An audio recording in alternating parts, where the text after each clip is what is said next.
বৈষম্য বিরোধী আন্দোলন আমাদের চূড়ান্ত বিপ্লব না। ইনশাআল্লাহ আমরা স্বপ্ন দেখি এবার আমরা চূড়ান্ত একটা বিপ্লব করব এই বাংলাদেশের সংসদে ইসলাম প্রতিষ্ঠা করার জন্য। এবার আমরা চূড়ান্ত বিপ্লব করব কোরআনের আইন বাস্তবায়ন করার জন্য। এবার আমরা চূড়ান্ত বিপ্লব করব আল্লাহর জমিনে আল্লাহর আইন বাস্তবায়ন করার জন্য ইনশাআল্লাহ।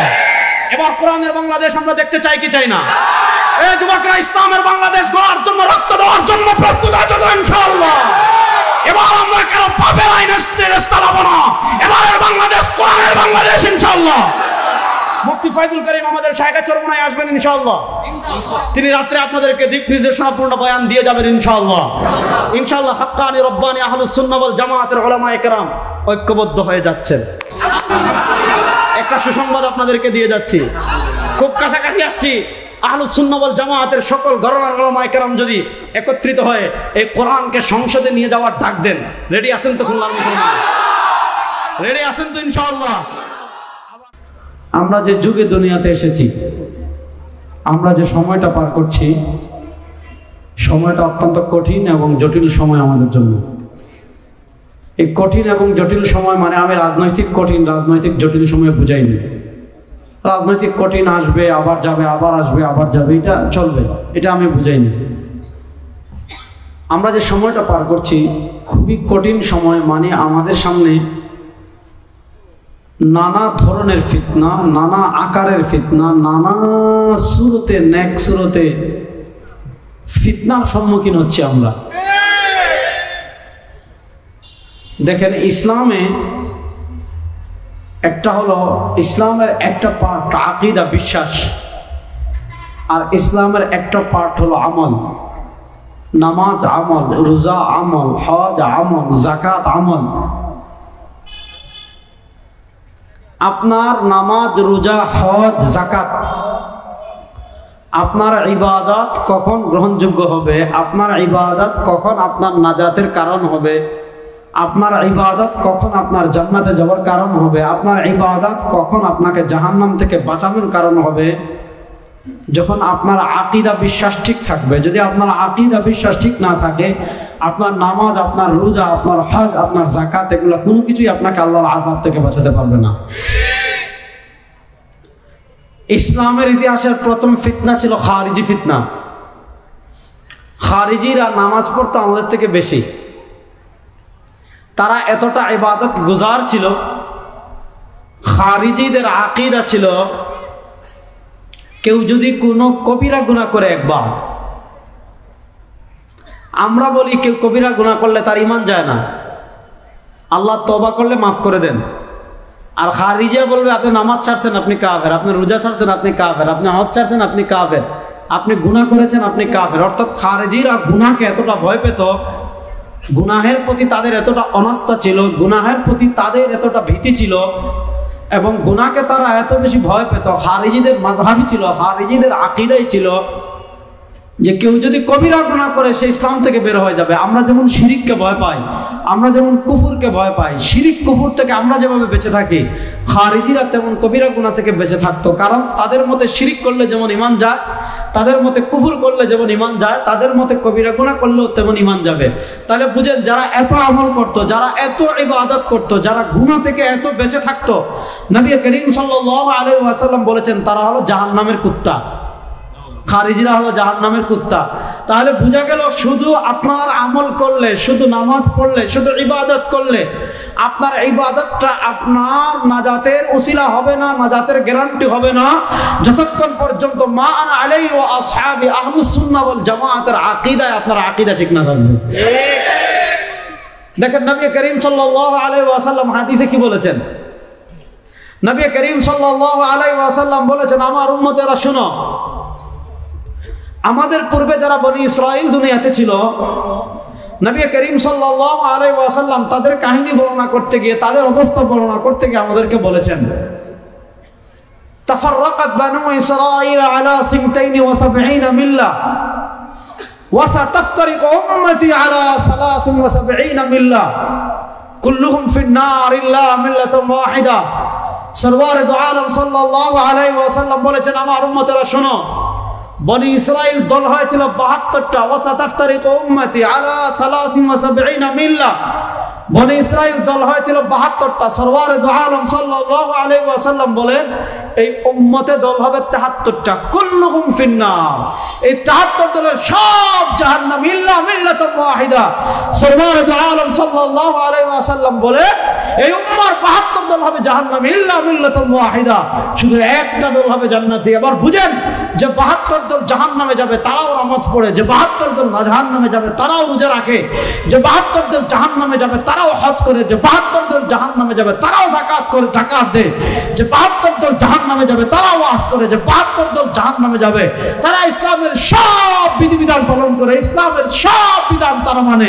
কিন্তু নবী করিম সাল্লাল্লাহু আলাইহি ওয়াসাল্লাম বলেন নামাজ পড়ার পর, রোজা রাখার পর, হজ করার পর, যাকাত দেওয়ার পর, দান সদকা করার পর, তাহাজ্জুদ পড়ার পর, গরিব মানুষের পাশে দাঁড়ানোর পর, জননেতা হওয়ার পর, গরিব দুঃখী মেহনতি মানুষের বন্ধু হওয়ার পর সে জাহান্নামী। কেন? কারণ হলো তার আকীদা ঠিক না, তার আকীদা বিশুদ্ধ না। এখন আপনি আকীদা বিশুদ্ধ কি না বুঝবেন কেমনে? মনোযোগ।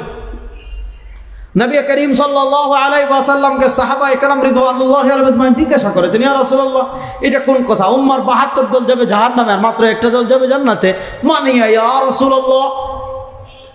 ওগো আল্লাহর নবী, যে একদল জান্নাতে যাবে তারা কারা? তাদের পরিচয় দেন। আল্লাহ নবী সাল্লাল্লাহু আলাইহি ওয়াসাল্লাম বলেন নাই হানাফি হলে জান্নাতি, এটা বলেন নাই। আপনি সালাফি মাযহাবি হলে জান্নাতি না বলেন নাই। আপনি দেওবন্দি হলে জান্নাতি না বলেন নাই। আপনি আটরাশিতে গেলে জান্নাতি না বলেন নাই। আপনি মাইজ ভান্ডারে গেলে জান্নাতি না বলেন নাই। আপনি চরমনাইতে গেলে জান্নাতি না বলেন নাই। সরওয়ারে দু আলম সাল্লাল্লাহু আলাইহি ওয়াসাল্লাম জান্নাতি দলের দুটো প্রতীক দিয়েছেন। সরওয়ারে দু আলম সাল্লাল্লাহু আলাইহি ওয়াসাল্লাম জান্নাতি দলের দুইটা মার্কা দিয়েছেন। এই দুই প্রতীক মার্কা যাদের ভিতর পাওয়া যাবে, এই দুই আদর্শ যাদের ভিতর পাওয়া যাবে তারাই হবে জান্নাতি। আর এই দুই প্রতীক আদর্শ যাদের ভিতর পাওয়া যাবে না, তারা যেই নামে আসুক না কেন, যেই পোশাকে আসুক না কেন, যেই স্লোগানে আসুক না কেন, যদি ওই আদর্শ তাদের ভিতর পাওয়া না যায়, ওই প্রতীক তাদের ভিতর পাওয়া না যায়, ওই মার্কা তাদের ভিতর পাওয়া না যায়, ওই আকীদা তাদের ভিতর পাওয়া না যায়, ওই চেতনা তাদের ভিতর পাওয়া না যায়, এরা জাহান্নামী ছাড়া কিচ্ছু না। কথা ভালো করে বুঝেন। সাহাবায়ে কেরাম জিজ্ঞাসা করলেন, মান হিয়া ইয়া রাসূলুল্লাহ, যারা জান্নাতে যাবে তারা কারা? তাদের পরিচয় দেন। নবী করিম সাল্লাল্লাহু আলাইহি ওয়াসাল্লাম পরিচয় দিচ্ছেন, মা আনা আলাইহি, যারা আমার পথে চলবে, যাদের আকীদা আমার আকীদার সাথে মিল থাকবে, যাদের আমল আমার আমলের সাথে মিল থাকবে, যাদের আদর্শ আমার আদর্শের সাথে মিল থাকবে, 1 নম্বর। 2 নম্বর ওয়া আসহাবি, আসহাব মানে সাহাবায়ে কেরাম, যাদের আকীদা সাহাবায়ে কেরাম আকীদার সাথে মিল থাকবে, যাদের আমল সাহাবায়ে কেরামের আমলের সাথে মিল থাকবে, যাদের আদর্শ সাহাবায়ে কেরামের আদর্শের সাথে মিল থাকবে। নবী করিম সাল্লাল্লাহু আলাইহি ওয়াসাল্লামের দুই প্রতীক দিয়েছেন, মা আনা আলাইহি ওয়া আসহাবি, যারা নবীর আদর্শ মানবে, যারা নবীর আমল মানবে, যারা নবীর আকীদা মানবে, 1 নম্বর নবী। ওয়া আসহাবি, যারা সাহাবায়ে কেরামের আমল মানবে, যারা সাহাবায়ে কেরামের আকীদা মানবে, যারা সাহাবায়ে কেরামের আদর্শ মানবে, তারাই হবে জান্নাতি। ওই মা আনা আলাইহি ওয়া আসহাবি এ থেকে এসেছে আহলুস সুন্নাহ। মা আনা আলাইহি মানে নবীকে মানা, নবীকে মানা মানে নবীর সুন্নাহ মানা। মা আনা আলাইহি থেকে এসেছে আহলুস সুন্নাহ, ও আসহাবি থেকে এসেছে জামাআ। এই জামাত মানে জামাতে ইসলাম না, এই জামাত মানে হেফাজতে ইসলাম না, এই জামাত মানে ইসলামী আন্দোলন না, এই জামাত মানে জামাতে সাহাবা। বলেন এই জামাত মানে জামাতে, বলেন এই জামাত মানে জামাতে, বলেন এই জামাত মানে জামাতে। এজন্য আমাদের পরিচয়, আমরা আহলুস সুন্নাহ ওয়াল জামাত। বলেন আহলুস সুন্নাহ ওয়াল জামাত। এখন কেউ যদি বলে আমি শুধু সুন্নাহ মানি জামাআ মানি না, কেউ যদি বলে আমি সুন্নাহ মানি সাহাবী মানি না, কেউ যদি বলে আমি হাদিস মানি আবু বকর মানি না, কেউ যদি বলে আমি হাদিস মানি ওমর মানি না, কেউ যদি বলে আমি হাদিস মানি উসমান মানি না, কেউ যদি বলে আমি সাহাবী হাদিস মানি আলী মানি না, কেউ যদি বলে আমি সাহাবী মানি সাহাবা মানি না, কেউ যদি বলে আমি হাদিস মানি সাহাবা মানি না, তার চেয়ে বড় ইবলিস, তার চেয়ে বড় শয়তান আল্লাহর জমিনে আর কেউ নাই। এজন্য আমাদেরকে নবীও মানতে হবে, সাহাবা আর আসতে বলেন নবীও মানতে হবে, সাহাবা। দেখেন সাহাবায়ে কেরামকে শুধু মানলেই হবে না। আল্লাহ তাআলা পবিত্র কোরআনে যেমন মুমিনদের কথা বলেছেন, আল্লাহ তাআলা তেমন কোরআনে কাফেরদের কথা বলেছেন। মুমিন তাদের পরিচয় সুস্পষ্ট, কাফের তাদের পরিচয় সুস্পষ্ট। মুমিন বলে রব্বি আল্লাহ, মুমিন বলে আমার রব আল্লাহ, মুমিন ঘোষণা দেয় আমার রব আল্লাহ, মুমিন ঘোষণা দেয় আমি ইবাদত করি আল্লাহ। কাফির বলে আমার রব দুর্গা, কাফির বলে আমি ইবাদত করি দুর্গার, আমি ইবাদত করি চন্দ্রের, আমি ইবাদত করি সূর্যের, আমি ইবাদত করি তারকার। আর মুসলমান বলে লা ইলাহা ইল্লাল্লাহ। আরে বাবা জোরে বলেন না লা ইলাহা ইল্লাল্লাহ। আর যদি মনে করেন যে লা ইলাহা ইল্লাল্লাহ জোরে বলার দলিল নেই, যদি লামাজাবি ট্যাবলেট আপনাকে ধরে আমার কাছে আসবেন, দলিল দিয়ে কবর দিয়ে দিব ইনশাআল্লাহ।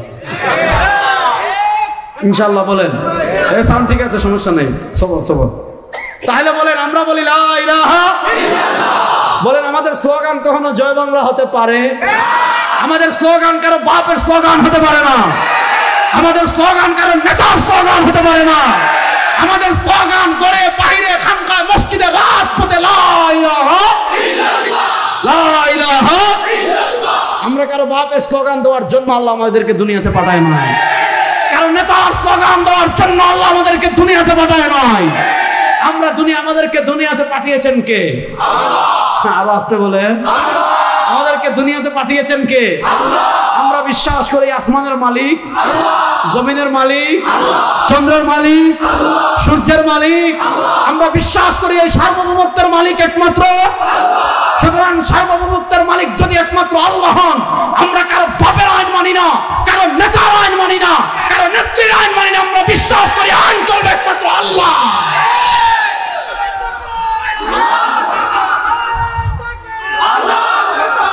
কথা বলেন আমরা আল্লাহ ছাড়া কারো আইন মানি? আপনি সংবিধানের দোহাই দিবেন, কোরআন সুন্নাহর বিপরীত সংবিধান আইন করবেন, আমরা মানি না। বলেন আমরা মানি না। আমার কোরআনের সাথে সাংঘর্ষিক হবে আপনার নেতা আইন করবে, আপনার নেতারে আমি গোষ্ঠী গিলাই। আমরা আল্লাহর আইনের বাইরে কোনো মানুষের আইন মানি না। তাহলে আল্লাহ যেমন কোরআনে কাফেরদের কথা বলেছেন, আল্লাহ তেমন কোরআনে মুনাফিকদের কথা বলেছেন। কাফেরদের পরিচয় সুস্পষ্ট, তারা তার নেতার কথা বলে, তারা বুধের কথা বলে, তারা চন্দ্রের কথা বলে, তারা সূর্যের কথা বলে, তারা মূর্তির কথা বলে। ইমানদারদের পরিচয় সুস্পষ্ট, ইমানদার বলে লা ইলাহা ইল্লাল্লাহ, ইমানদার বলে লা ইলাহা ইল্লাল্লাহ। এখন এই দুই দলের ভিতর আরেক দল আছে, এদের নাম হলো মুনাফিক। তুই আজ বুঝতেছ নি? হ্যাঁ, আরেক দল আছে, এদের নাম কি? মুনাফিক। দেখেন আল্লাহ তাআলা পবিত্র কোরআনে বলেছেন ওয়া মিনান নাসি মান ইয়াকুলু আমান্না বিল্লাহি ওয়া বিল ইয়াউমিল আখির ওয়া মিনান নাসি মান ইয়াকুলু আমান্না বিল্লাহি ওয়া বিল ইয়াউমিল আখির ওয়া মা হুম বিমুমিনিন। মানুষদের ভিতর একদল আছে মান ইয়াকুলু আমান্না বিল্লাহ, যারা মুখে বলবে আমরা ঈমান এনেছি আল্লাহর উপর, যারা মুখে বলবে ওয়া বিল ইয়াউমিল আখির, আমরা ঈমান এনেছি আখিরাতের দিনের উপর।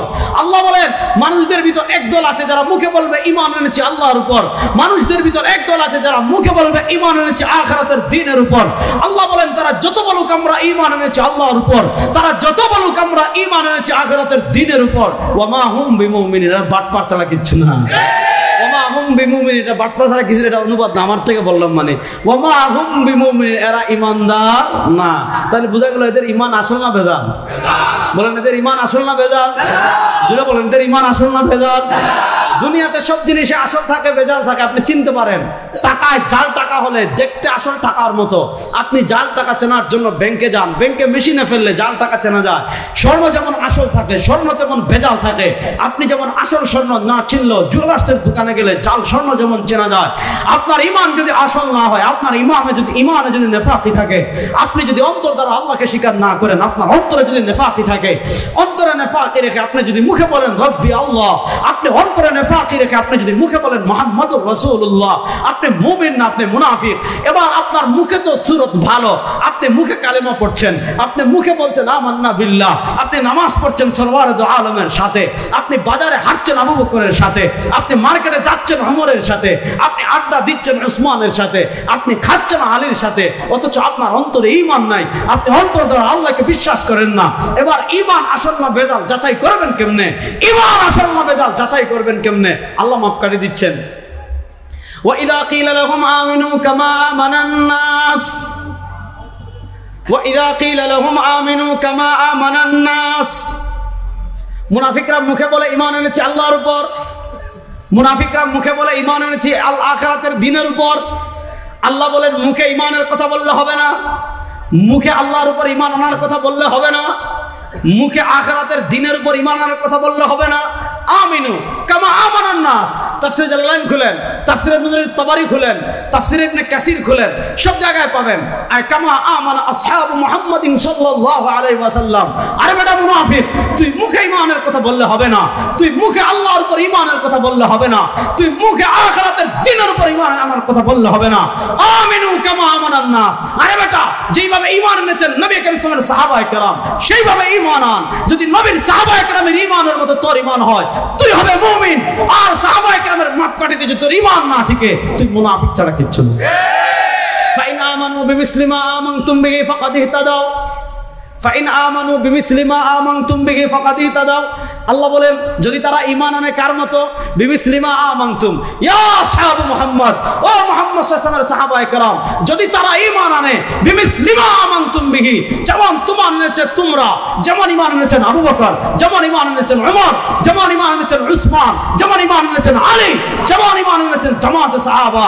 যদি জামাতে সাহাবার ঈমানের সাথে ঈমান মিলে, সেই ঈমান হবে হেদায়েত প্রাপ্ত। আর জামাতে সাহাবার ঈমানের সাথে ঈমান না মিললে, আকীদা না মিললে, আদর্শ না মিললে, মুনাফিক ছাড়া কিচ্ছু না। এজন্য বুঝেন, আল্লাহ তাআলা আমাদেরকে বলেছেন ঈমান আনো, যেভাবে ঈমান এনেছেন সাহাবায়ে কেরাম। কেন বললেন? ঈমান মানে কি? না দেখে বিশ্বাস। আমাদের রবকে, হায় হায় হায়, আরো আসতে কোন বাড়াইয়া জয় বাংলা তো কইতেন 1 কিলোমিটার দূর থেকে শোনা যাইতো। বলেন আমাদের রবকে, আমাদের রবকে। বাংলাদেশে আল্লাহর কোরআন প্রতিষ্ঠা হোক, আমরা চাই কি চাই না? এই বাংলাদেশের সংসদে কোরআনের আলোয় আলোকিত হোক, আমরা চাই কি চাই না? 52 বছরে সব বাংলাদেশের খেলা শেষ হয়ে গিয়েছে। ওদিন ঢাকায় বক্তৃতায় বলেছি ডিজিটাল বাংলাদেশ দেখে ফেলেছি, স্মার্ট বাংলাদেশ দেখে ফেলেছি, আধুনিক বাংলাদেশ দেখে ফেলেছি, সোনার বাংলাদেশ দেখে ফেলেছি। সব বাংলাদেশের খেলা শেষ হয়ে গিয়েছে। সোনার বাংলা শান্তি দিতে পারে নাই, ডিজিটাল বাংলা শান্তি দিতে পারে নাই, স্মার্ট বাংলা শান্তি দিতে পারে নাই, কোন বাংলা শান্তি দিতে পারে নাই। এবারে আমাদের মিশন কোরআনের বাংলাদেশ হবে ইনশাআল্লাহ।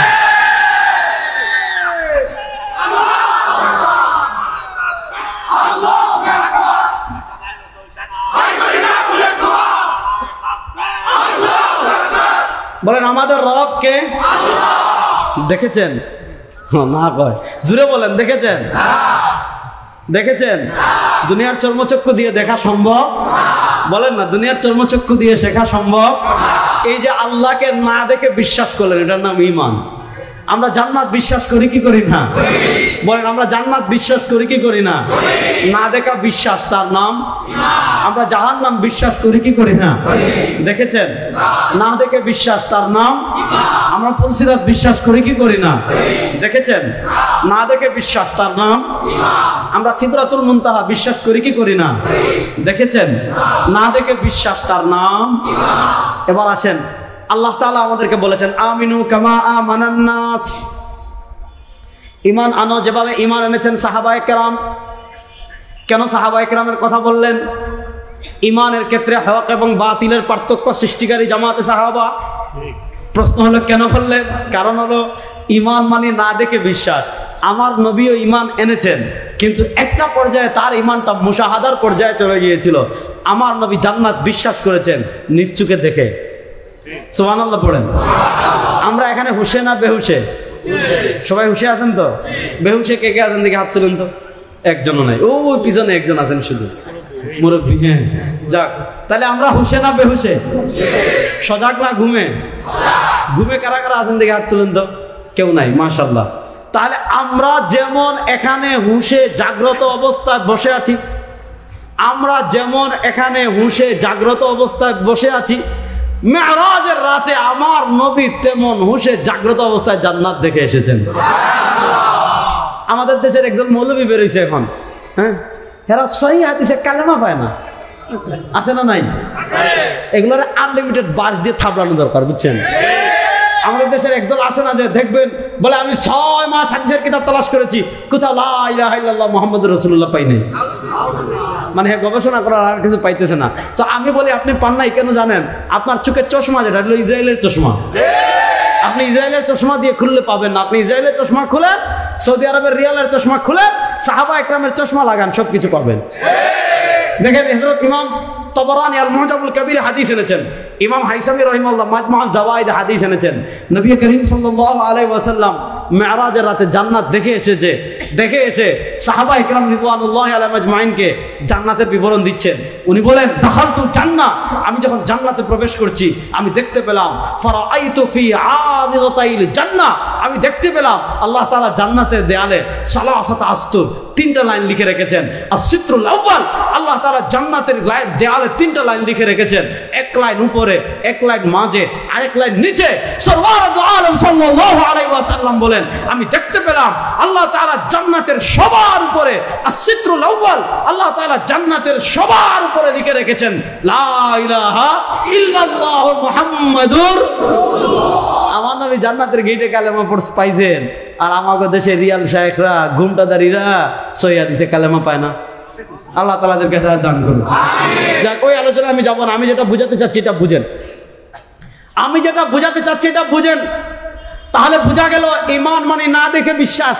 নবী করিম সাল্লাল্লাহু আলাইহি ওয়াসাল্লামের অনেকাংশে ঈমানটা মুশাহাদা, তিনি ফেরেশতা বিশ্বাস করেছেন দেখে, তিনি জান্নাত বিশ্বাস করেছেন দেখে, তিনি জাহান্নাম বিশ্বাস করেছেন দেখে, তিনি পুলসিরাত বিশ্বাস করেছেন দেখে, তিনি সিদরাতুল মুনতাহা বিশ্বাস করেছেন দেখে, তিনি আযাবুল কবর বিশ্বাস করেছেন দেখে বিশ্বাস, না দেখে বিশ্বাস বরাবর হতে পারে না। তার ঈমানটা অনেকাংশে মুশাহাদার পর্যায়ে ছিল। আল্লাহ বলেন, আমিনু কামা আমানান নাস। আরে বেটা, তুই ঈমান আন আবু বকরের ঈমানের মতো দৃঢ় ঈমান, তুই ঈমান আন উমরের ঈমানের মতো দৃঢ় ঈমান, তুই ঈমান আন উসমানের ঈমানের মতো দৃঢ় ঈমান, তুই ঈমান আন সাহাবা ইকরামের ঈমানের মতো দৃঢ় ঈমান। যদি সাহাবা ইকরামের ঈমানের মাপকাঠিতে তোর ঈমান টিকে যায়, তুই হেদায়েত প্রাপ্ত। আর সাহাবা ইকরামের মাপকাঠিতে তোর ঈমান যদি না টিকে, তুই মুনাফিক ছাড়া কিচ্ছু না। তার সাহাবা ইকরামের মতো ঈমান হওয়ার দরকার আছে না নাই? জোরে বলেন, সাহাবা ইকরামের ঈমানের মতো ঈমান হওয়ার দরকার আছে না নাই? তাহলে এবার বলেন, জান্নাতি দলের মার্কা কয়টা? বলেন, জান্নাতি দলের মার্কা কয়টা? নবী, সাহাবী। বলেন, নবী, জোরে বলেন, জান্নাতি দলের প্রতীক কয়টা? জোরে বলেন, যার দাঁড়াই আছেন বসেন, এত জায়গা খালি থাকতেন দাঁড়াই দিয়েছেন। বলেন, জান্নাতি দলের প্রতীক কয়টা? জোরে বলেন, জান্নাতি দলের প্রতীক কয়টা? সবাই বলেন, 1 নাম্বার নবী। বলেন, 1 নাম্বার নবী। 2 নাম্বার। এখন শুনেন, দুনিয়াতে যত বাতিল ফিরকা আসবে, আমি আপনাদেরকে একদম মূল কথাটা বলে দিয়ে যাই। দুনিয়াতে যত বাতিল ফিরকা আসবে, বাতিল ফিরকা আপনি চিনবেন কেমনে? কোনো না কোনো ভাবে সাহাবা ইকরামকে ওভারটেক করবে। কেউ সহিহ হাদিসের নামে সাহাবা ইকরামকে ওভারটেক করবে, কেউ আপনার ইশক রাসূলের নামে সাহাবা ইকরামকে ওভারটেক করবে, কেউ রাজনীতির নামে সাহাবা ইকরামকে ওভারটেক করবে। যদি দেখেন কেউ হাদিস বেশি বুঝতেছে সাহাবা ইকরাম থেকে, যদি কেউ বুঝে নামাজ বেশি বুঝতেছে সাহাবা ইকরাম থেকে, যদি দেখেন কেউ রাজনীতি বেশি বুঝতেছে সাহাবা ইকরাম থেকে, যদি দেখেন কেউ ইশক রাসূল বেশি বুঝতেছে সাহাবা ইকরামের ভিতর, বুঝবেন মেড ইন চায়না, এটা মেড ইন মদিনা না। সমস্যা আছে না নাই? আমি আপনাদেরকে একটা জিনিস আজকে বুঝাবো, খুব মনোযোগ দিয়ে বুঝবেন তো কথা। তাহলে সাহাবা ইকরামকে মানা লাগবে কি লাগবে না? আচ্ছা, এবার আসেন, ঈমান গ্রহণের পর, মনোযোগ, ঈমান গ্রহণের পর ইসলাম ধর্মের সবচেয়ে বড় ইবাদতের নাম কি? আরো আসতে বলেন, আরো জোরে বলেন। তিরমিজি শরীফ নিয়ে আসেন, প্রথম খণ্ড, দাওরা হাদিস থেকে, দৌড় দেন। ঈমান গ্রহণ করার পর ইসলাম ধর্মের সবচেয়ে বড় ইবাদতের নাম কি? আচ্ছা, আপনার শেখ যেভাবে বলছে এভাবে নামাজ পড়লে হবে না, আপনার পীর যেভাবে নামাজ পড়ছে এভাবে নামাজ পড়লে হবে না। নামাজ পড়বেন কিভাবে? নবী করিম সাল্লাল্লাহু আলাইহি ওয়াসাল্লাম নামাজের ক্ষেত্রে নিজে নির্দেশনা দিচ্ছেন, কেমনে নামাজ পড়বা, কেমনে রুকু করবা, কেমনে সিজদা দিবা, কেমনে তাসবিহ পড়বা। সরওয়ারে দু আলম সাল্লাল্লাহু আলাইহি ওয়াসাল্লাম বলেছেন, সাল্লু কামা রাআইতুমুনি মুসাল্লি। তোমার যেভাবে মন চায় এভাবে নামাজ পড়লে হবে না, তোমার মন যেভাবে চায় এভাবে নামাজ পড়লে হবে না। নামাজ পড়বা কিভাবে? নবী করিম সাল্লাল্লাহু আলাইহি ওয়াসাল্লাম বলেছেন, সাল্লু, নামাজ পড়ো ওইভাবে। কেমনে নামাজ পড়বা? কামা রাআইতুমুনি মুসাল্লি, যেভাবে নামাজ পড়তে দেখেছো আমাকে। রুকু করবা কিভাবে? যেভাবে রুকু করতে দেখেছো আমাকে। সিজদা করবা কিভাবে? যেভাবে সিজদা করতে দেখেছো আমাকে। দাঁড়াইবা কিভাবে? যেভাবে দাঁড়াইতে দেখেছো আমাকে। তাশাহুদ পড়বা কিভাবে? যেভাবে তাশাহুদ পড়তে দেখেছো আমাকে। হাত বাঁধবা কিভাবে? যেভাবে হাত বাঁধতে দেখেছো আমাকে।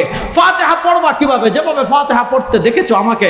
আমিন বলবা কিভাবে, যেভাবে আমিন বলতে শুনেছো আমাকে, কত রাকাত পড়বা কিভাবে, উত্তর যেভাবে পড়তে দেখেছো আমাকে। এবার বলেন আপনি দাঁড়াবেন কিভাবে, উত্তর যেভাবে দাঁড়িয়েছেন রাসূল। আপনি নামাজ পড়বেন কিভাবে, উত্তর নবী করিম সাল্লাল্লাহু আলাইহি ওয়াসাল্লাম নামাজের ক্ষেত্রে নিজে নির্দেশনা দিয়েছেন। আপনার বাপ অনুযায়ী নামাজ পড়লে হবে না, আপনার দাদা অনুযায়ী নামাজ পড়লে হবে না। আপনি নামাজ পড়বেন কিভাবে, সরওয়ারে দু আলম সাল্লাল্লাহু আলাইহি ওয়াসাল্লাম নিজেই শিখাচ্ছেন।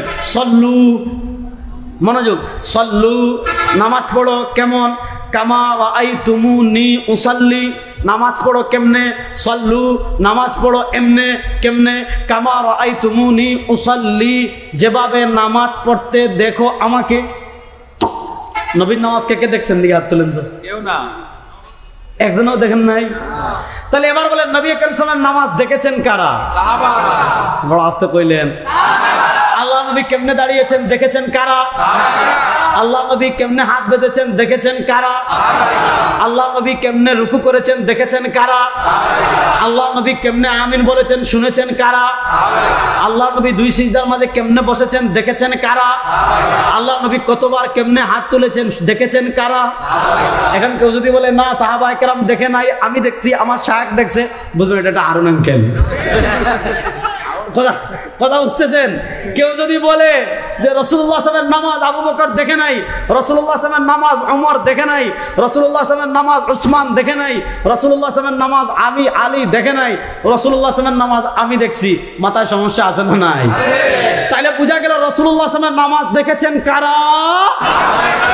এবার আরেকটা মাসালা বলি, তাহলে ভালো করে বুঝবেন। মনে করেন আপনাদের খুলনায়, আলোচনা বোঝা যাচ্ছে তো? মনোযোগ দিয়ে বুঝবেন, মনোযোগ নষ্ট করলে ধরতে পারবেন না। মনে করেন আপনাদের এখানে এখন এক ব্যক্তি মুসলমান হয়েছে এই মুহূর্তে, অথবা এই মুহূর্তে এক ব্যক্তি প্রাপ্তবয়স্ক হয়। চাচা আপনারা বলেন, যদি এই মুহূর্তে কোনো ব্যক্তি মুসলমান হয়, এই মুহূর্তে কোনো ব্যক্তি প্রাপ্তবয়স্ক হয়, তাহলে আজকে এশার নামাজ পড়া, যেহেতু মাগরিবের রক্ত শেষ হয়ে গিয়েছে, এখন যদি কোনো ব্যক্তি প্রাপ্তবয়স্ক হয়, এই মুহূর্তে কোনো ব্যক্তি যদি কালেমা লা ইলাহা ইল্লাল্লাহ মুহাম্মাদুর রাসূলুল্লাহ পড়ে মুসলমান হয়, তাহলে আজকে এশার নামাজ পড়া তার জন্য ফরজ কি ফরজ না? জোরে বলেন, ফরজ কি ফরজ না? এখন আপনি তাকে বললেন খবরদার কোনো শায়েখকে মানা যাবে না, কোনো আলেমের ফতোয়া মানা যাবে না, কোনো ব্যক্তিকে মানা যাবে না, কোনো ইমামকে মানা যাবে না, কোনো মানুষের ফতোয়াকে মানা যাবে না, কোনো মানুষ থেকে দিন শিখতে হবে না, আমাদেরকে দিন শিখতে হবে কোরআন এবং সহিহ হাদিস থেকে। সুতরাং কোনো আলেমের ফতোয়া মানা যাবে না, কোনো আলেমের ফতোয়া অনুসরণ করা যাবে না। এই নেন বুখারী, এই নেন মুসলিম, এই নেন তিরমিজি, এই নাও আবু দাউদ, এই নাও নাসাই, এই নাও ইবনে মাজাহ, এই নাও মুওয়াত্তা মালিক, এই নাও মুওয়াত্তা মুহাম্মদ, এই নাও শরহ মানিল আসাব, এই নাও কিতাবুল আসাব, এই নাও কিতাবুল হুজ্জা আলা আহলিল মদিনা, এই নাও মুসান্নাফ ইবনে আবি শাইবা, এই নাও মুসান্নাফ আব্দুর রাজ্জাক, এই নাও মুসনাদ আহমদ, এই নাও মুসনাদ আবু আলা আল মাওসিলি, এই নাও মুসনাদ আবু দাউদ তায়ালিসি, এই নাও মুসনাদ বাজ্জার, এই নাও মুসনাদ আবু হানিফা আল খাওয়ারিজমি, এই নাও মুসনাদ ইমাম আশ-শাফিঈ, এই নাও তোমার ফাদাইলুস সাহাবা, এই নাও সুনানুল কুবরা লিন নাসাই, এই নাও সুনানুল কুবরা লিল বাইহাকি, এই নাও মারিফাতুস সুনানি ওয়াল আসার। এরকম 50টা কিতাব দিয়ে বললেন হযরত কোনো ব্যক্তিকে ফলো করা যাবে না, কোনো আলেমকে ফলো করা যাবে না। আপনি সহিহ হাদিস দেখে নামাজ শিখে ফেলেন, পারবে? পারবে? কেন পারবে না? এক নাম্বার, সব কিতাবের তো বাংলাই নাই। আমরা আজকে কিয়ামতের সবচেয়ে বড় আলামত বাংলা চটি বই পড়ে শায়েখ হয়ে যাওয়া। এটা কিসের আলামত? নবী করিম সাল্লাল্লাহু আলাইহি ওয়াসাল্লাম বলেছেন, ইন্না মিন আশরাতিস সাআতি আন তুরফা'আল ইলম। কিয়ামতের আলামতের একটা মৌলিক আলামত, আল্লাহ তাআলা দুনিয়া থেকে ইলমে দ্বীন উঠিয়ে নেবেন। ইমাম বুখারী রাহিমাহুল্লাহ সহিহ বুখারীর কিতাবুল ইলম পরিচ্ছেদ প্রতিষ্ঠা করেছেন, বাবুন কাইফা ইউকবাদুল ইলম। কিয়ামতের আগে আল্লাহ দুনিয়া থেকে ইলমে দ্বীন কেমনে উঠাবেন? নবী করিম সাল্লাল্লাহু আলাইহি ওয়াসাল্লাম বলেন, ইন্নাল্লাহা লা ইয়ানতাজিউল ইলমা ইনতিজাআনিহি, ইন্নাল্লাহা লা ইয়ানতাজিউল ইলমা ইনতিজাআনিহি ওয়া ইন্নামা ইয়ানতাজিউল ইলমা বিকবজিল উলামা। ইন্নাল্লাহা লা ইয়ানতাজিউল ইলমা ইনতিজাআনিহি ওয়া ইন্নামা ইয়ানতাজিউল ইলমা বিকবজিল উলামা ফাত্তাখাযান নাস রুউসান জুখালান ফাসআলু ফাফতাউ বিগাইরি ইলমিন ফাদাল্লু আদাল্লু। আল্লাহ তাআলা আলেমদের পক্ষ থেকে হেঁচকা টান দিয়ে ইলম উঠাবেন না। ইন্নাল্লাহা লা ইয়ানতাজিউল ইলমা ইনতিজাআনিহি, আল্লাহ তাআলা আলেমদেরকে হেঁচকা টান দিয়ে ইলম উঠাবেন না। ওয়া ইন্নামা ইয়ানতাজিউল ইলমা বিকবজিল উলামা, আল্লাহ তাআলা আলেমদের পক্ষ থেকে হেঁচকা টান দিয়ে ইলম উঠাবেন, আলেমদের হেঁচকা টান দিয়ে ইলম উঠাবেন না। আল্লাহ তাআলা দুনিয়া থেকে ইলমে দ্বীন উঠিয়ে নেবেন আলেমদেরকে উঠিয়ে নেওয়ার মাধ্যমে। আর আল্লাহ তাআলা যখন আলেমদেরকে দুনিয়া থেকে উঠিয়ে নেবেন, সাধারণ মানুষের অবস্থা কি হবে? ফাত্তাখাযান নাস রুউসান জুহালা। কি কম কোন এখন কি বলবো বলেন? আরবি পড়তে পারে না, আপনি যদি তারে বম মারেন, বম মেরে বলেন তিরমিজি শরীফের 1 পৃষ্ঠা পড়, অনুবাদ করা দূরের কথা, তিরমিজি শরীফের 1 পৃষ্ঠা পড়, আধা লাইন পড়তে মোরাগর উঠে দৌড় দিবে। কথাটা বুঝাইতে পারি নাই? আপনি হাদিস পড়া দূরের কথা, হাদিস বুঝা দূরের কথা, তারা যদি মুসনাদে আহমদ দিয়ে বলেন হাদিসটা কেমনে বের করে এটা তাও পারবে না।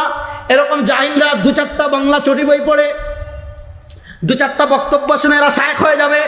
এদের কাছে মানুষ জিজ্ঞাসা করবে মাসআলা, আল্লাহ নবী বলেন ফাদাল্লু, এই চটি শায়েখ এরা পথভ্রষ্ট, ওয়া আদাল্লু, তাদেরকে যারা অনুসরণ করবে তারাও পথভ্রষ্ট। তারাও কি? এটা কিসের আলামত? বলেন না, এটা কিসের আলামত? তাহলে এই কিয়ামতের আলামত আমাদের দেশে আছে না নাই? প্রচুর আছে, প্রচুর। আপনার ডানে বামে বুঝলে বহু পাবেন। একে কোরআন শরীফ পড়তে পারে না, বড় শায়েখ হয়ে গিয়েছে, আছে না নাই? কথা ভালো করে বুঝেন। তাহলে এখন আপনি পারবেন না কেন? 50টা কিতাব দেখো নামাজের স্ট্রাকচার দাঁড় করাতে পারবেন না কেন? 50টা স্ট্রাকচার দেখে 2 রাকাত নামাজের স্ট্রাকচার দাঁড় করাতে পারবেন না কেন? কারণ আপনি এক হাদিসে পাবেন রুকুর কথা, এক হাদিসে পাবেন সিজদার কথা, আরেক হাদিসে পাবেন ফাতিহা পড়ার কথা, আরেক হাদিসে পাবেন সূরা পড়ার কথা, আরেক হাদিসে পাবেন সামি আল্লাহু লিমান হামিদা বলার কথা, আরেক হাদিসে পাবেন রব্বানা ওয়া লাকাল হামদ পড়ার কথা, আরেক হাদিসে পাবেন তাশাহুদ পড়ার কথা, আরেক হাদিসে পাবেন দুআয়ে মাসুরা পড়ার কথা, আরেক হাদিসে পাবেন রুকু করার কথা, রুকু কখন করব, কিরাত কখন করব, আলহামদুলিল্লাহ কখন পড়ব, সামা কখন পড়ব। এটা আপনার 1 2 3 4 5 7 8 কিতাবের হাদিস দেখো, আপনি 2 রাকাত নামাজের স্ট্রাকচার দাঁড় করাতে পারবেন না, 2 রাকাত নামাজের বডি তৈরি করতে পারবেন না। তাহলে প্রশ্ন হলো, নামাজের বডি আমাদের কাছে কেমনে আসছে? সরওয়ারে দু আলম সাল্লাল্লাহু আলাইহি ওয়াসাল্লাম নামাজের ক্ষেত্রে 2টা নির্দেশনা দিয়েছেন। নির্দেশনা নম্বর 1, সাল্লু কামা রাআইতুমুনি উসাল্লি, নামাজ পড়ো ওইভাবে যেভাবে নামাজ পড়তে দেখেছো আমাকে। সরওয়ারে দু আলম সাল্লাল্লাহু আলাইহি ওয়াসাল্লাম নামাজ সংক্রান্ত আরেকটা নির্দেশনা দিয়েছেন, লিয়ালিয়ানি মিনকুম উলুল আহলামি ওয়ান নুহা, লিয়ালিয়ানি মিনকুম উলুল আহলামি ওয়ান নুহা। সরওয়ারে দু আলম সাল্লাল্লাহু আলাইহি ওয়াসাল্লাম বলেছেন, তোমাদের ভিতর প্রজ্ঞাবান যারা, তোমাদের ভিতর সমঝদার যারা, তোমাদের ভিতর ফকিহ যারা, তোমাদের ভিতর আলেম যারা, তোমাদের ভিতর ফকিহ যারা, তারা আমার পিছনে দাঁড়াবে। যে কেউ এসে যে কার মনে চায় আমার পিছনে দাঁড়াইও না, বরং আমার পিছনে কারা দাঁড়াবে? সরওয়ারে দু আলম নির্দেশনা দিচ্ছেন, লিয়ালিয়ানি মিনকুমুল আহলামি ওয়ান নুহা, তোমাদের ভিতর যারা প্রজ্ঞাবান, তোমাদের ভিতর যারা সমঝদার, তোমাদের ভিতর যারা ফকিহ, তারা যেন আমার পিছনে দাঁড়ায়। কেন? সাল্লু কামা রাআইতুমুনি উসাল্লি, তারা দেখবে আমি কেমনে রুকু করি, তারা দেখবে আমি কেমনে সিজদা করি, তারা দেখবে আমি কেমনে দাঁড়াই, তারা দেখবে আমি কেমনে হাত বাঁধি, তারা দেখবে আমি কেমনে নামাজ পড়ি, তারা দেখবে আমি কেমনে মুনাজাত করি, তারা দেখবে আমি কত রাকাত নামাজ পড়ি। তারা দেখবে, তারা দেখার পর তাদের পরবর্তীদেরকে শিখাবে। তাহলে এবার বলেন, নবী করিম সাল্লাল্লাহু আলাইহি ওয়াসাল্লামের নামাজ দেখেছেন কারা? জোরে বলেন, আরো জোরে বলেন। নবী করিম সাল্লাল্লাহু আলাইহি ওয়াসাল্লাম নামাজ দেখেছেন কারা? এখন কেউ যদি বুঝে বলে আমি সাহাবায়ে কেরাম থেকে সহিহ হাদিস বেশি বুঝছি, বলবেন ভাই তোর সাথে তর্ক করার দরকার নাই, 1000 টাকা দিয়ে বলবেন সুজা গটু পাবনা, এর মধ্যখানে কোনো ব্রেক হবে না। আচ্ছা, এবার দেখেন আমাদের দেশে এখন নামাজ কেন্দ্রিক ফিতনা হয় কি হয় না? প্রচুর ফিতনা। আমি শুধু আপনাদেরকে 2টা জিনিস মাথায় আজকে বসাতে চাচ্ছি। নবী করিম সাল্লাল্লাহু আলাইহি ওয়াসাল্লামের নামাজ দেখলেন কারা? মূল পয়েন্ট এটা বুঝতে হবে, এই পয়েন্ট না বুঝলে সামনের আলোচনা বুঝবেন না। এখন নবী করিম সাল্লাল্লাহু আলাইহি ওয়াসাল্লাম কেমনে কি করলেন, যেহেতু সাহাবায়ে কেরাম দেখেছেন, সুতরাং নবী করিম সাল্লাল্লাহু আলাইহি ওয়াসাল্লামের এই নামাজটা জানতে হলে সাহাবায়ে কেরামের দরকার আছে না নাই? এখন ওই যে নবী বলেছেন জান্নাতি দলের প্রতীক 2টা, মা আনা আলাইহি ওয়া আসহাবি। এখন যদি দেখেন কেউ সহি নামাজ খুঁজতে গিয়ে সাহাবায়ে কেরামকে ওভারটেক করে ফেলতেছে, সমস্যা আছে না নাই? কারণ আসহাবিকে ওভারটেক করা এটা জান্নাতি দলের প্রতীক না জাহান্নামী দলের প্রতীক? কেউ ইশকে রাসূল, রাসূল সাল্লাল্লাহু আলাইহি ওয়াসাল্লামের ইশকে আটকাইতে পারতেছে না। রাসূলুল্লাহ সাল্লাল্লাহু আলাইহি ওয়াসাল্লামের ইশকের নামে সাহাবায়ে কেরামকে ওভারটেক করে মুআবিয়া রাদিয়াল্লাহু আনহুকে গালিগালাজ করতেছে, মুগীরা ইবনে শুবাকে গালিগালাজ করতেছে, হযরত ইমরান ইবনে হুসাইনকে গালিগালাজ করতেছে, হযরত আলীকে গালিগালাজ করতেছে। যদি দেখেন যে তার ইশকে রাসূল এত ওভারটেক হয়ে গিয়েছে যে ইশকে রাসূলের ঠেলা সাহাবায়ে কেরামকে গালিগালাজ শুরু করেছে, বুঝবেন জাহান্নামী দল। তাহলে আমাদের জান্নাতি দলের 2টা প্রতীক মনে থাকবে তো? একটা হলো নবী, আরেকটা হলো আমাদের সমাজে একটা ফিতনা তৈরি হয়েছে। আমরা যে 1000 বছর থেকে যে নামাজটা পড়ে আসতেছি, আপনার নামাজ না পড়লে আমার কি যায় আসে? আমার কিছু হবে? আপনি নামাজ না পড়লে কেমন আল্লাহ আমাকে জিজ্ঞেস করবে যে আমাকে নামাজ পড়লো না কেন? লা তাজিরু ওয়াজরাতুম বিজরা উখরা, যার যার আমলের হিসাব যার যার দিবেন, আমার কোনো কিছু যায় আসে না। আপনি নামাজ দাঁড়াইবেন নাকি গুছাবেন নাকি কেমনে পড়বেন, আপনার যেমন মন চায় পড়েন, আমার কি। কিন্তু আমরা যে নামাজটা পড়ি, এই নামাজ নিয়ে এখন একদল বের হইছে ফিতনা সৃষ্টি করার চেষ্টা করে কি করে না। ওই ফিতনা সৃষ্টি করা সাধারণ মানুষ পর্যন্ত আমাদের সামনে বসে আমাদের নামাজকে জাল প্রমাণ করবে, এমন কোন বাপের বেটা আল্লাহর জমিনে নাই।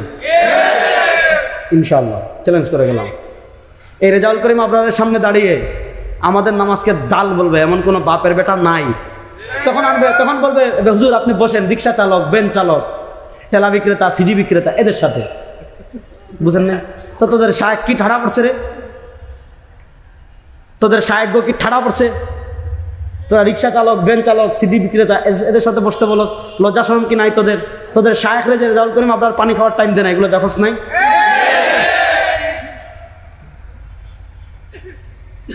কথাটা ভালো করে বুঝেন। একটা মাসালা প্রথমে বলি, আমাদের দেশে বিতির কেন্দ্রিক একটা সমস্যা হয় কি হয় না? যে বিতিরের নামাজ 1 রাকাত নাকি 3 রাকাত। আপনার যত রাকাত পড়েন আমার কিছু যায় আসে না, আপনি না পড়লে তো আমার কি। আমরা পড়ি কয় রাকাত? হ্যাঁ হ্যাঁ জোরে বলেন না। আমরা পড়ি কয় রাকাত? আচ্ছা, নবী করিম ইসলাম বিতিরের নামাজ কত রাকাত পড়েছেন দেখেছেন কারা? জোরে বলেন। আরে ভাই, আমার ইসলামী আন্দোলনের ভাইরাস দিয়ে আমার ওয়াজে জোরে কথা না বলে আমি জামু কই কোন? তো আল্লাহ নবী সাল্লাল্লাহু আলাইহি ওয়াসাল্লামের নামাজ কত রাকাত দেখেছেন কারা? হ্যাঁ দেখছেন, এবার চেচ্ছে। এবার ভালো করে কথা বুঝেন। আল্লাহ নবী সাল্লাল্লাহু আলাইহি ওয়াসাল্লামের নামাজ সংক্রান্ত আরেকটা মূলনীতি ছিল, সেটা কি জানেন? আল্লাহ নবী সাল্লাল্লাহু আলাইহি ওয়াসাল্লাম ফরজ নামাজ পড়তেন মসজিদে। ফরজ নামাজ পড়তেন কোথায়? নফল, ওয়াজিব, সুন্নত এগুলা পড়তেন ঘরে। এগুলা পড়তেন কোথায়? এবং আল্লাহ নবী সাল্লাল্লাহু আলাইহি ওয়াসাল্লাম আমাদেরকে নির্দেশনা দিয়েছেন কি? লা তাজআলু বুয়ুতাকুম কুবুরা, লা তাজআলু বুয়ুতাকুম কুবুরা, তোমাদের ঘরকে কবর বানাইও না। লা তাজআলু বুয়ুতাকুম কুবুরা, তোমাদের ঘরকে কবর বানাইও না মানে কি? যদি সুন্নত, নফল, ওয়াজিব এগুলা ঘরে পড়ার সুযোগ থাকে ঘরে পড়া উত্তম, আর ঘরে পড়ার যদি সুযোগ না থাকে মসজিদে পড়ে আসেন। তাহলে বুঝেন আল্লাহ নবী সাল্লাল্লাহু আলাইহি ওয়াসাল্লাম বিতরের নামাজ পড়তেন ঘরে। বলেন, আল্লাহ নবী সাল্লাল্লাহু আলাইহি ওয়াসাল্লাম বিতরের নামাজ পড়তেন কোথায়? জোরে বলেন, কোথায়? ঘরে। আচ্ছা, এবার আমি আপনাদেরকে একটা প্রশ্ন করি। খুলনার মানুষ, এদিকে আমার আশা খুবই কম হয়, খুব বুঝে শুনে উত্তর দিবেন। আল্লাহ নবী সাল্লাল্লাহু আলাইহি ওয়াসাল্লাম বিতরের নামাজ যেহেতু পড়েছেন ঘরে, তাহলে আল্লাহ নবী সাল্লাল্লাহু আলাইহি ওয়াসাল্লাম যেহেতু বিতরের নামাজ ঘরে পড়েছেন, তিনি 1 রাকাত পড়লেন নাকি 3 রাকাত পড়লেন?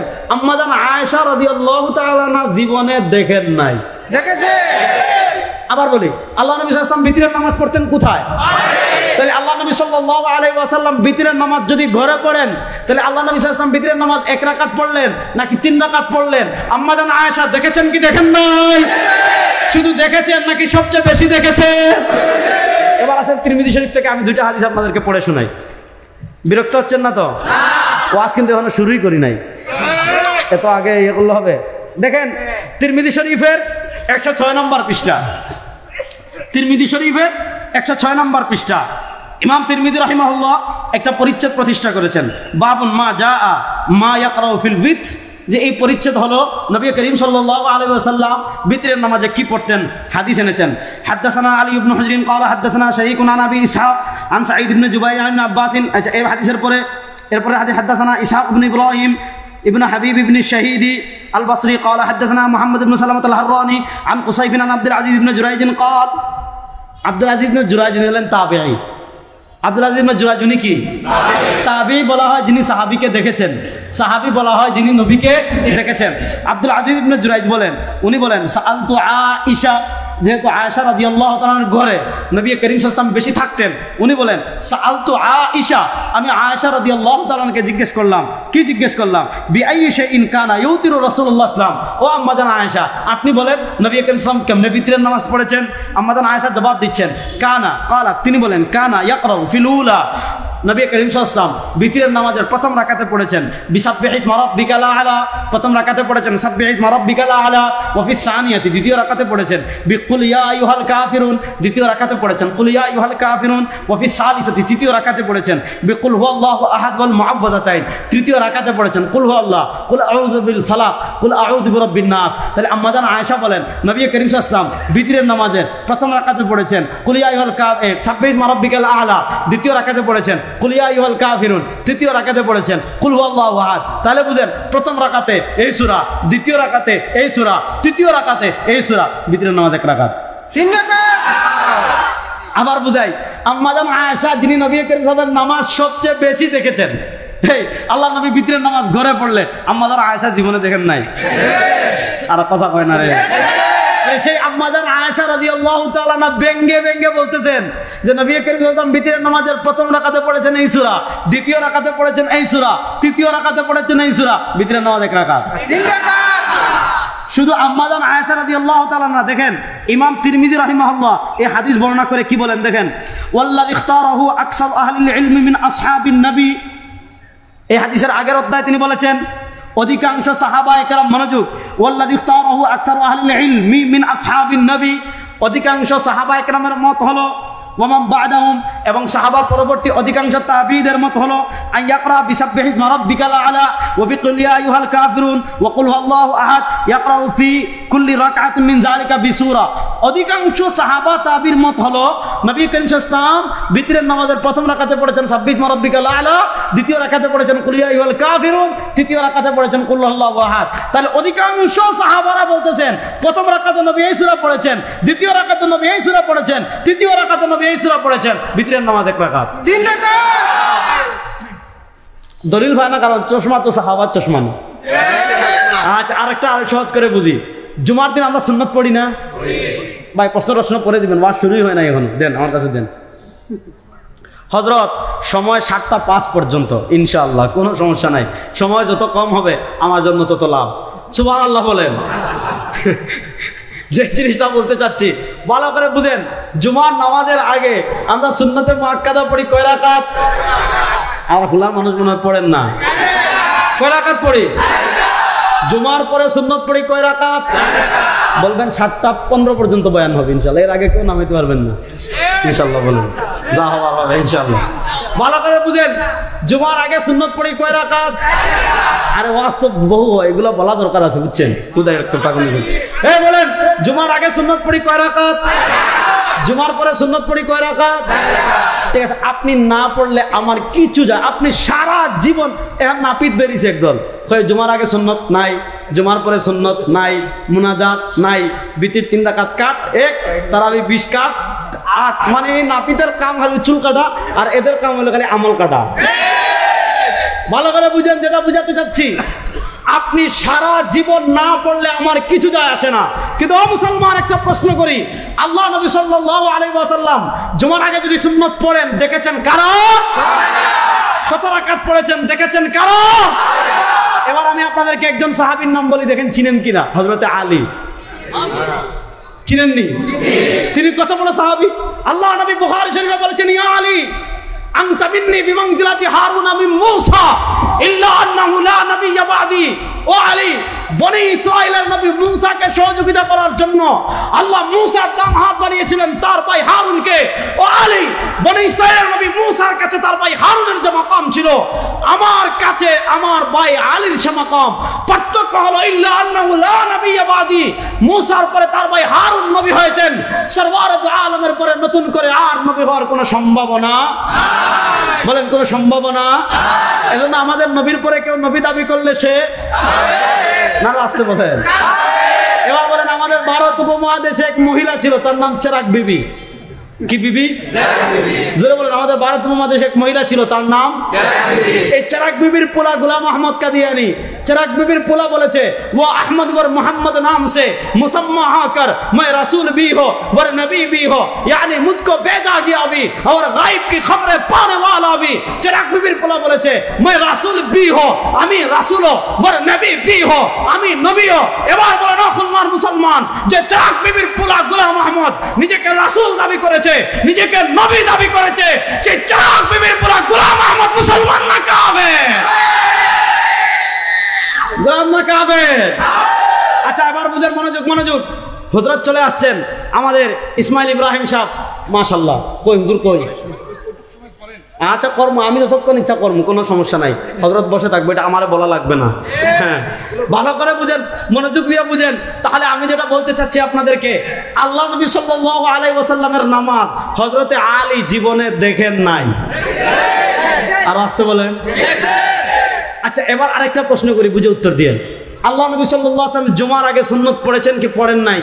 পড়লে কত রাকাত পড়েছেন? হযরত আলী জীবনে দেখেন নাই। ভাই আপনি না পড়েন, আমরা আপনার সাথে লাগবো না। কিন্তু আপনি যদি বলেন জুমার আগে সুন্নত নাই, জুমার আগের সুন্নত ফালতু, জুমার আগের সুন্নত সহিহ হাদিসে নাই, আপনার সাথে আমাদের কিছু কথা আছে না নাই? আমি শুধু একটা হাদিসের কিতাবের নাম বলে যাই, যদি না থাকে আমার কাছে এসে দেখে যাইয়েন। হাদিসের কিতাবের নাম হলো কিতাবুল ফাওয়াইদ, লিখেছেন ইমাম আবুল হাসান খিলাই। সেখানে তিনি আলী রাদিয়াল্লাহু আনহু থেকে হাদিস এনেছেন, যে হাদিসকে ইমাম ইরাকি তারাহুত তাসরিবে হাসান বলেছেন, যে হাদিসকে ইমাম ইবনু মুলাক্কিন আল বদরুল মুনির ফি তাখরিজ আহাদিসির রাফিল কবির হাসান বলেছেন, যে হাদিসকে শেখ মুনাবি ফয়জুল কাদির হাসান বলেছেন।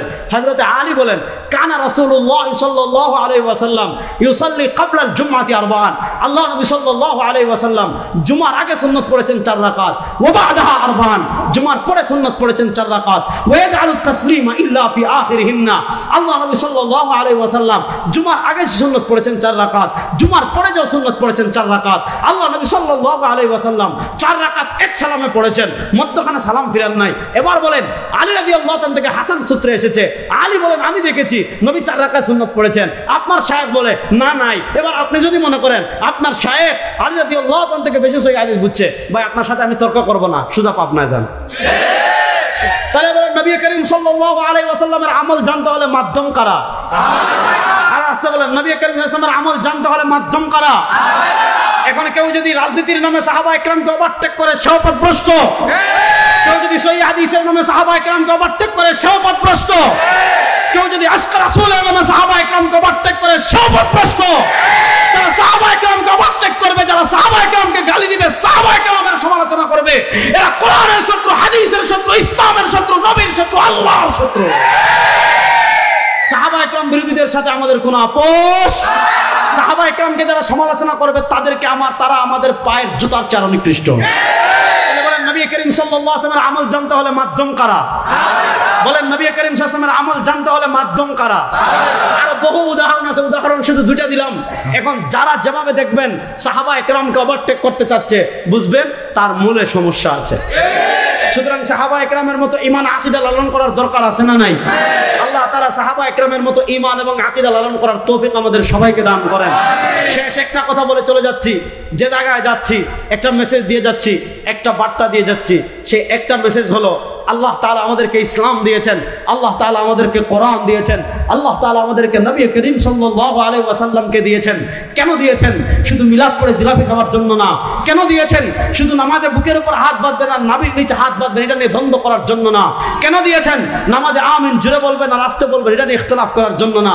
আজকে তুমি সহিহ হাদিসে খালি বুকের উপর হাত বাঁধা পাও, সহিহ হাদিসে খালি আমিন জুড়ে বলা পাও, আর অন্যায়ের বিরুদ্ধে জিহাদ করা, জুলুমের বিরুদ্ধে জিহাদ করা, অত্যাচারের বিরুদ্ধে জিহাদ করা, আধিপত্যবাদের বিরুদ্ধে লড়াই করা, জুলুমের বিরুদ্ধে লড়াই করা, অন্যায়ের বিরুদ্ধে লড়াই করা, সুদের বিরুদ্ধে লড়াই করা, ঘুষের বিরুদ্ধে লড়াই করা, দুর্নীতির বিরুদ্ধে লড়াই করা যদি সহিহ হাদিসে না পাও, তোমার চেয়ে ভণ্ড আল্লাহর জমিনে আর কেউ। এবার বুঝেন আল্লাহ তাআলা আমাদেরকে একটা মহান লক্ষ্য এবং উদ্দেশ্যকে দিয়ে দুনিয়াতে পাঠিয়েছেন। সেই একটা লক্ষ্য এবং উদ্দেশ্য হলো আমরা দুনিয়াতে কোনো তন্ত্রমন্ত্র বাস্তবায়ন করব না, এই আল্লাহর জমিনে আল্লাহর কোরআন এবং আল্লাহর দ্বীন বাস্তবায়ন করব। এবার এই বাংলাদেশের 52 বছর পার হয়েছে। এই বাংলাদেশে 52 বছর আমরা দেখেছি নেতার পরিবর্তন হয়েছে, চেয়ারের পরিবর্তন হয়েছে, ক্ষমতার পরিবর্তন হয়েছে, কিন্তু নীতির পরিবর্তন হয় নাই, এদেশের মানুষের ভাগ্যের পরিবর্তন হয় না। এক সাগর রক্তের বিনিময়ে 2000-এর মতো মানুষ গত জুলাই থেকে আগস্টের বৈষম্য বিরোধী ওই ফ্যাসিবাদী ভারতের 5টা গোলাম আওয়ামী লীগের বিরুদ্ধে আমাদের 1,500 থেকে 2,000 মানুষ শহীদ বা শাহাদাত বরণ করেছে। যারা হিন্দু তাদের কথা বাদ দিলাম, মুসলমান বেশিরভাগ তারা শহীদ হয়েছে। এই হাজারের অধিক রক্তের মানুষের বিনিময়ে আমরা ভারতের আধিপত্যবাদ ওই ফেসিবাদী আওয়ামী লীগকে পরাজিত করেছি। এবার আমরা শুধু বৈষম্য বিরোধী আন্দোলন আমাদের চূড়ান্ত বিপ্লব না, ইনশাআল্লাহ আমরা স্বপ্ন দেখি এবার আমরা চূড়ান্ত একটা বিপ্লব করবো এই বাংলাদেশের সংসদে ইসলাম প্রতিষ্ঠা করার জন্য। এবার আমরা চূড়ান্ত বিপ্লব করবো কোরআনের আইন বাস্তবায়ন করার জন্য। এবার আমরা চূড়ান্ত বিপ্লব করবো আল্লাহর জমিনে আল্লাহর আইন বাস্তবায়ন করার জন্য ইনশাআল্লাহ। এবার কোরআনের বাংলাদেশ আমরা দেখতে চাই কি চাই না? এই যুবকরা ইসলামের বাংলাদেশ গড়ার জন্য রক্ত দেওয়ার জন্য প্রস্তুত আছে তো ইনশাআল্লাহ? এবার আমরা কেন পাপের আইনের চালাবো না, এবারের বাংলাদেশ কোরআনের বাংলাদেশ ইনশাআল্লাহ। মুফতি ফায়দুল করিম আমাদের শায়খে চরমনায় আসবেন ইনশাআল্লাহ। তিনি রাত্রে আপনাদেরকে দিক নির্দেশনাপূর্ণ বয়ান দিয়ে যাবেন ইনশাআল্লাহ। ইনশাআল্লাহ হাক্কানি রব্বানি আহলুস সুন্নাহ ওয়াল জামাতের উলামায়ে কেরাম ঐক্যবদ্ধ হয়ে যাচ্ছেন। একটা সুসংবাদ আপনাদেরকে দিয়ে যাচ্ছি, খুব কাছাকাছি আসছি। আহলুস সুন্নাহ ওয়াল জামাতের সকল ঘরানার উলামায়ে কেরাম যদি একত্রিত হয়ে এই কোরআনকে সংসদে নিয়ে যাওয়ার ডাক দেন, রেডি আছেন তো? খুলনার মুসলমান রেডি আছেন তো ইনশাআল্লাহ? আবার দেখা হবে, কথা হবে। আসসালামু আলাইকুম ওয়া রাহমাতুল্লাহ।